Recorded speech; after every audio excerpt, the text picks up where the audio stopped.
Hello community! Today we talk about how can an LLM repair a knowledge graph. I show you the latest research. And you might say, what, wait, in the latest video you showed us already something. Yes, but today it's gonna be much more simpler. And I say, what could it be? What could it be? And then you say, yes, it could be an LLM itself.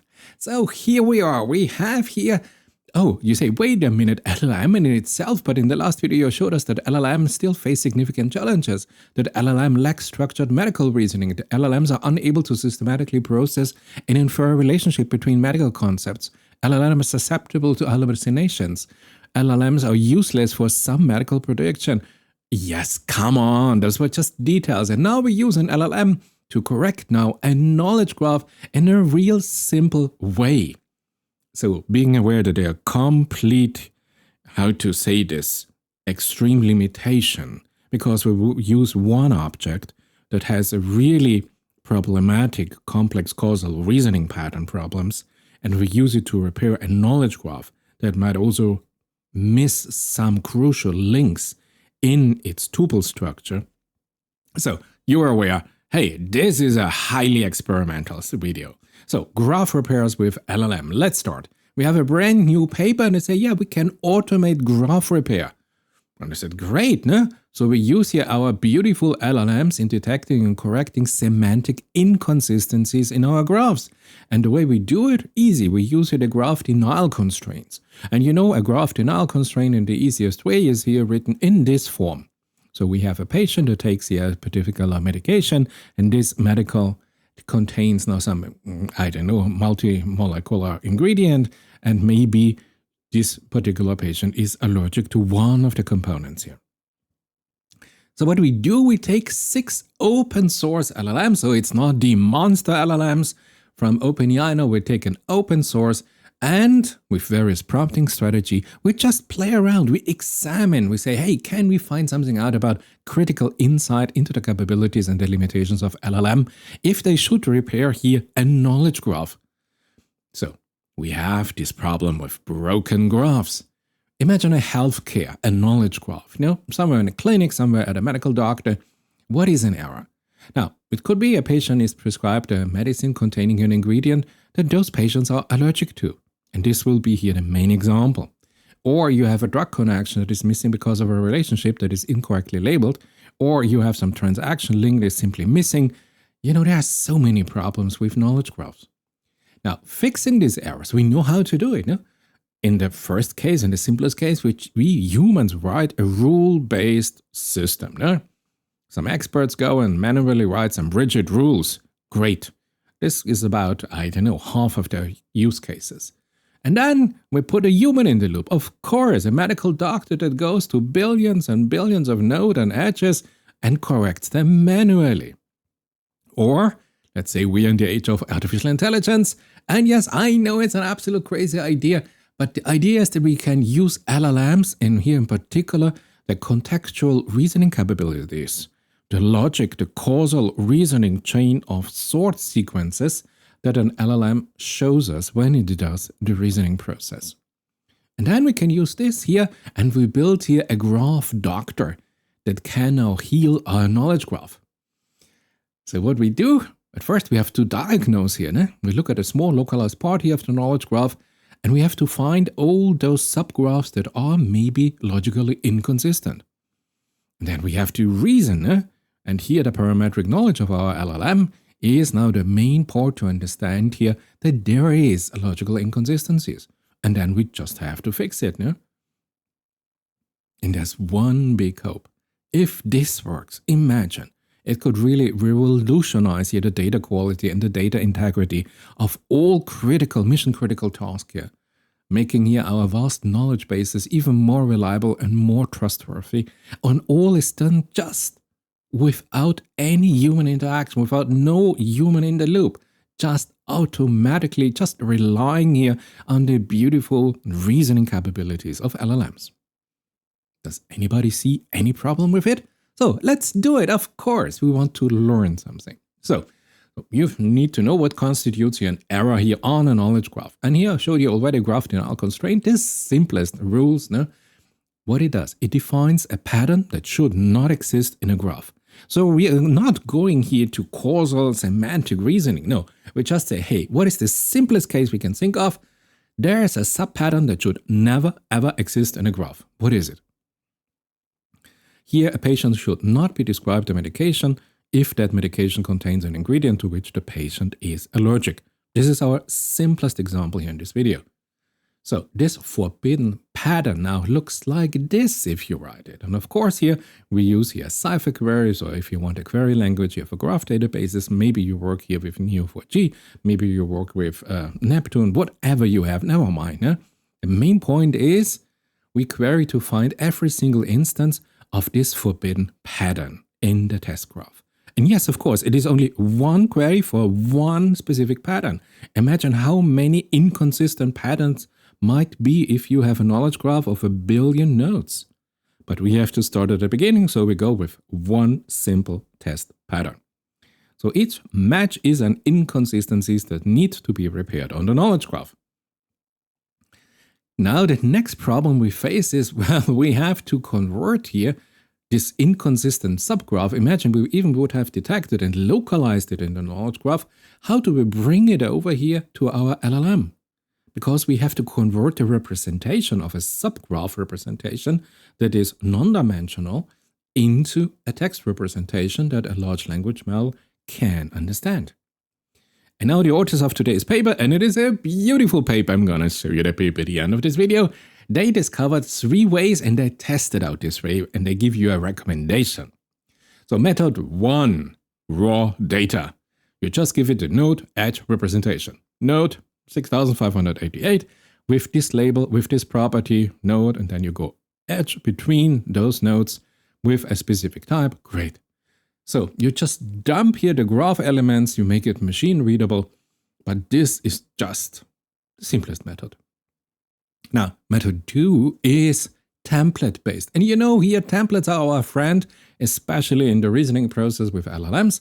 So what we have for our very simple task to find these inconsistencies, we have a predefined human readable sentence with placeholders filled in from the graph.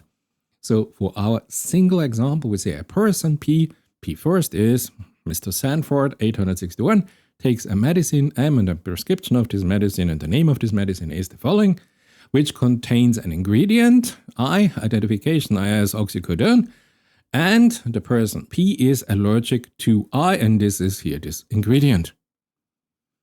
So we have a, if you want, human, readable and understandable element. That is great. And method 3, in the age of AI, yes, you get it. We use here a brilliant, beautiful agent, no? And this agent generates now an AI summary. Now it needs training data, okay, great. And if we assume it has been trained and fine-tuned, then we can give it the raw data for method 1 to an analytical LLM and ask it simply to summarize the problem now in a natural, let's say, English language. And then we just feed that AI-generated summary, how good or how catastrophically worse it might be, to another LLM, to a repair LLM. Now we have agents, beautiful. Now, how we do this now? What is now the flow of this whole thing? So the final prompt given to the LLM. At first, we tell you here the system prompt. No, you are a beautiful AI assistant. Your main job is to graph repair here. You get it. Then we have the problem, the encoded inconsistencies. So the encoding of the graph subgraphs for the particular LLM. And then we have to define, if you want here, prescription, or especially here, an output format. No? And this is crucial for the automation. You just want to have a clearly structured output format. Yeah? This is the format that you are looking for. And here we have it. Yeah? It repairs, start and end, and we have an operation, a target, and some details. This is the easiest form. You want to see an example? Here we go. So operation, delete edge, beautiful. Target, RC, details, none. This would mean delete the edge identified as RC. You see, what a beautiful, simple language. So what are now the main findings? And you find a lot of information in the paper. Please go read it. It's real nice. But understand that LLMs is now the final findings here are good students. They learn great, but they're real clumsy surgeons. So those 6 LLMs that were tested were really good at following the instruction in the format given by the humans. And they produced syntactically correct responses. But you notice that I said syntactically, and I did not say it as semantic quality. Imagine, this is like a med student who learns and says, hey, I can now write a prescription. I have understood the format, the sequence of words I have to follow here. And those med students, maybe even he picks a drug that maybe helps. So there is a certain validity to this, but frequently our med student doesn't really pick the drug that would be the optimal one for this particular use case, for this particular patient. So the overall accuracy would not be high with an early med student. Now guess what? LLMs behave absolutely similar. But now we're in science, and so we don't talk about students, we talk about a syntactic adherence in a particular format F given. So most evaluated format, particular Gamma 2, Q1 2.5, and DeepSeek R1, demonstrate here high fidelity in generating the responses that conform to the prescribed structured format. As I showed you, the simplest one you can imagine. If you have a more complex reasoning, you define your format. So the format adherence scores consistently exceeded 90% from all the tested models, and isn't that great? So LLMs are really proficient at instruction following here for structured generation tasks. But we are in medical and we need to have humans that need medicine. So what about the semantic correctness? Because every patient in its health documentation is maybe sensitive to something, is maybe allergic to something, has already tried out some other combinations of medicine. So what about the semantic content? Because a repair is valid if it successfully resolves here our violation. This is great. And the best models, they have scores 70, 80% under optimal condition with template encoding. And you might say, okay, so a repair is accurate if it corresponds to the ground truth corrections here. So removing an incorrect ingredient edge versus removing here the correct allergy edge. Now, unfortunately, it turns out that the accuracy scores for the right medicine, substantially lower, rarely exceeding 40%. So all open source LLM really fail because 40% in medicine is not a success rate. But they have another finding that is absolutely fascinating, a dichotomy between the syntactic adherence and the semantic correctness. And you might say, what are you talking about? Well, it's easy, no? A dichotomy suggests that while the LLM can learn the syntax of a task, they absolutely struggle with the semantics, with the meaning of the words. So they can follow and identify a structural pattern to modify. Great. But LLMs, tell us the authors of this study, lack the precise reasoning or the knowledge grounding to consistently choose the most factually and logically sound modification. This is something we discovered already with LLM as a general feature of all LLMs, not just the open source, but all the other proprietary LLMs. They are great students, but don't let them be any doctors. And there's more. This study is really interesting because there's something like an overgeneration. And this natural language generation, this is a phenomenon where an LLM produces more output than is necessary.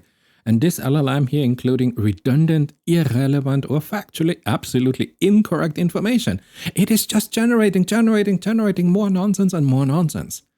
And here they found, well, the behavior of Llama 3.2 here is here one that has here an excessive number of repair operations on the graph, but unfortunately negatively correlate with accuracy.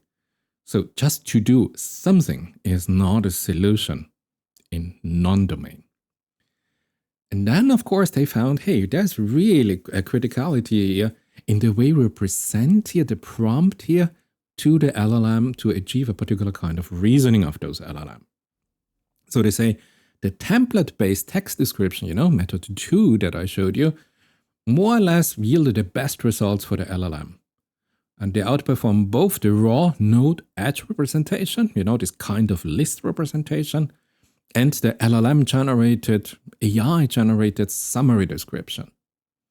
Interesting. Templates, again, for structured causal reasoning. So why M2? Well, it's easy. Think about it. We have a large language model. So anything that would be closely resembling here a linguistic, semantic form of the human sentences, guess what? Yes, they kind like of have an adherence to these narrative-like structures, so more effective contextual reasoning. And I know because I asked myself, hey, what about few-shot learning? But right up till now, we were at zero-shot. If you provide one or two examples, what happens? They say, well, it's really a mixed bag because sometimes it can help a little bit, but also it leads to failure modes like blind copying, where the LLM just mimics here the example repair structure, irrespective of the real problem context. It just follows here the logical sequence pattern, how to do it, but it does not understand anything about the content, about the person, about the medication, about the medical compound at all. It just follows here a linear pattern. And they show here 454, this model even degraded here if you give here one or two examples from one or two short examples. So you see it's highly sensitive to the model. But then of course there's the big one. Here we go. There are fundamental limitations, and this is now the summary if you want. We're talking about structural reasoning and factual reasoning. Now, those LLMs that were examined in this study, they operate here by performing structural logic satisfaction. So they follow here a logical chain, but only the structure of the chain. They do not go and have a factual validation of any elements of this structural logic chain.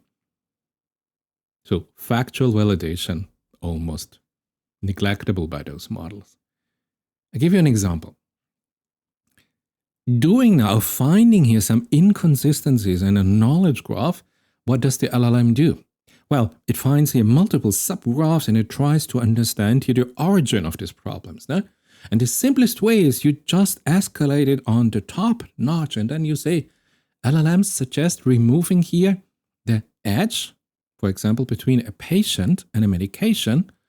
And here, this edge that says, hey, this to take here medication, so this patient takes a medication. And the LLM found if you delete the take, so I just have here a node patient and a node of a particular medication, and I do not have any more the context. And the LLM discovers, hey, if I delete here the relation between those two objects, going down here in the deeper logic of the knowledge graph, there are hardly any problems because it's completely unrelated. So the graph here separates in two isolated subgraphs and I have no problems. So LLM say, hey, delete between the human and the medical. If I delete this is a solution to everything. Yeah? Now, in a clinical context, this might be, let's call it nonsensical. Yeah? And therefore, we would say this is not here a repair that we want the LLM to do, but this is a repair that the LLM does. And yeah, this model solves here the immediate logical puzzle without even considering here the real-world implications of the data. Because if in a clinic, you separate the patient from its medication information, I mean, what's the point? So you see, structural reasoning of an LLM is the dominant mode of operation, and it is missing factual reasoning to the same extent. Or if you want to be a little bit more nice, so you say the current generation of LLM in this context here of the study act as powerful pattern matchers and structural problem solvers of sequences, definitely not as knowledge-grounded reasoner. So LLMs can be guided to a structurally correct answer by chance, but cannot be relied upon to perform real factual verification without anything else. So the authors tell us a fundamental limitation, demanding higher factual integrity. But now let's come to the operative part. And I want to show you, it is so beautiful. You can do this at home. I show you, the complete code is available.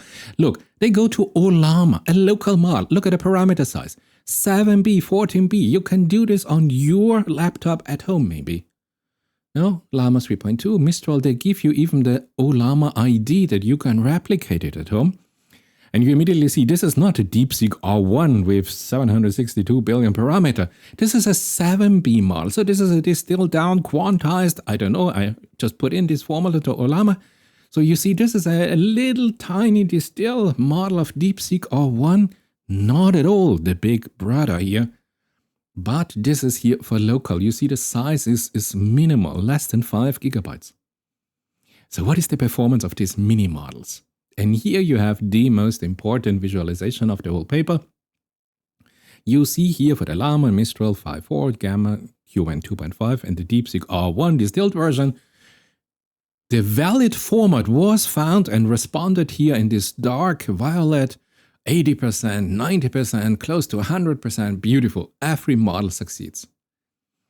A repair that is kind of valid is also here in this kind of green, but a correct repair, a repair that has really value, no? That is really necessary, in yellow, is not existent at Llama 3.2, it's not existent at Mistral, is at, I don't know, 10% at 5.4, is less than 10% at Gamma 2, hardly noticeable at QN 2.5, and the most dominant with above 20% for DeepSeek R1 distilled, I don't know, whatever quantized version this is.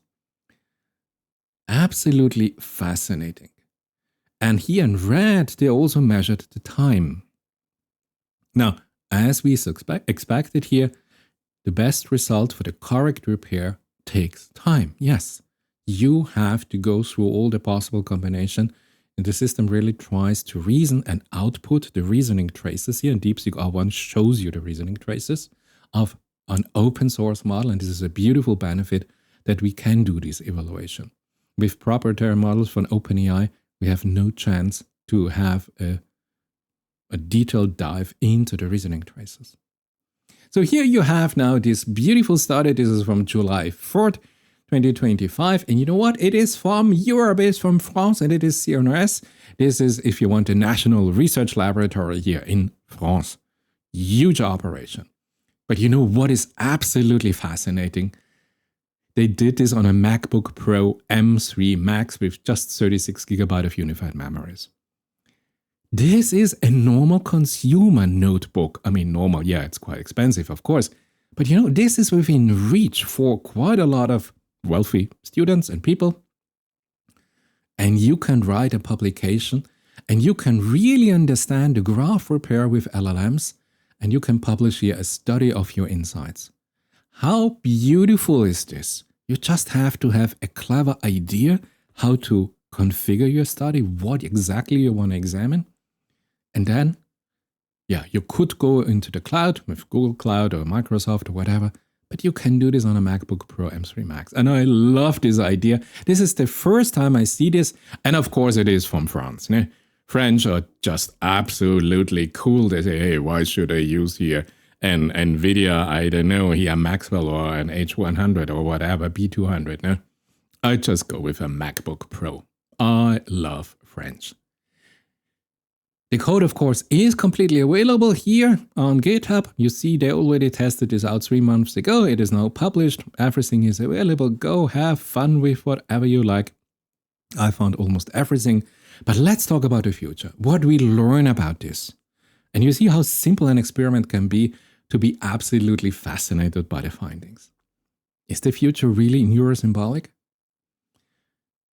For me, the paper's most critical insight is that LLMs primarily perform structural logic satisfaction and not any factual validation. So LLMs fix here the logical contradiction in the graph pattern. They find here in a graph sequence here of nodes and edges here exactly, hey, there's something that's not working, but only on a pattern matching, not on the content of the pattern, of the nodes, of the edges. And the authors argue this is a fundamental reasoning gap we are faced today if we want to apply LLMs with knowledge graphs, or particular LLMs that kind of recover incorrect information from knowledge graph and repair knowledge graph, maybe with the latest information updates. how far can we proceed if we do here domain-specific fine-tuning for our LLMs? Imagine the amount is huge, monumental, because as a researcher, you should theoretically create here now a large-scale data set of tuples that are specific to inconsistent subgraphs, then the GDC violation description in detail, and then the correct repair operation. And of course, we need tuples, no? Because we operate here on knowledge graphs.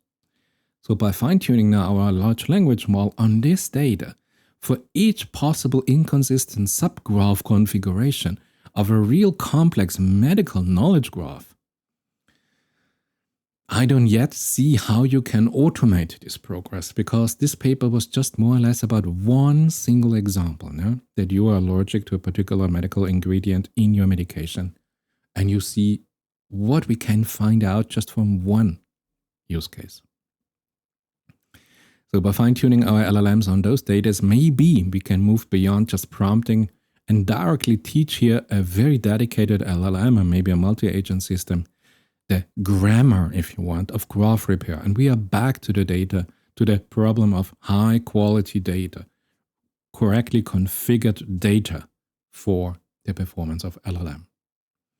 And I was playing around a little bit with Gemini Pro 2.5 because how should the output format be? No? I would expect this, for example, just my simple idea, structured explanation. No?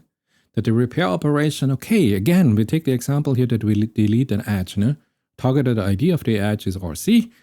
But I want to have as a human a rational, especially in finance, especially in medicine, especially in theoretical physics, no?